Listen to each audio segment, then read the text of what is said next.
Družinski zakonik je kvaliteten zakon, nastajal je 2 leti.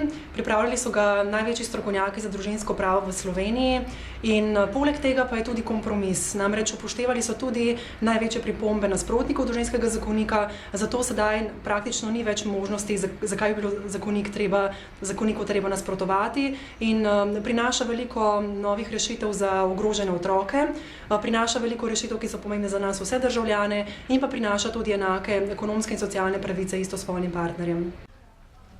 Ljudje oziroma volivci, kot bi jih lahko imenovali, so pri tem referendumu v zelo zahtevni vlogi, namreč skoraj dobesedno v vlogi zakonodajalca, ker se sprejema zakonik.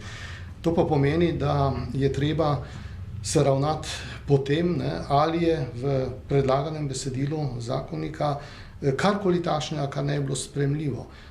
Ne moremo tukaj tehtati argumentov zdaj proti na ta način, da bomo šteli, to je dobro, to je slabo.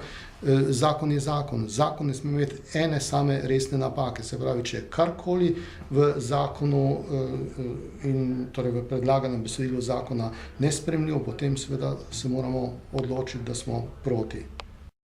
Jaz vsekakor podpiram družinski zakonik, zato ker se mi zdi, da celostno ureja življenje v družinah, in to predvsem v tradicionalnih družinah, in je poudarek na tem, kako pravzaprav pravice otrok zaščititi v tradicionalnih družinah, in ker pravzaprav tem tradicionalnim družinam dodaja možnost uveljavitve pravic tudi otrokom, ki živijo ne po svoji odločitvi v drugačnih oblikah družin.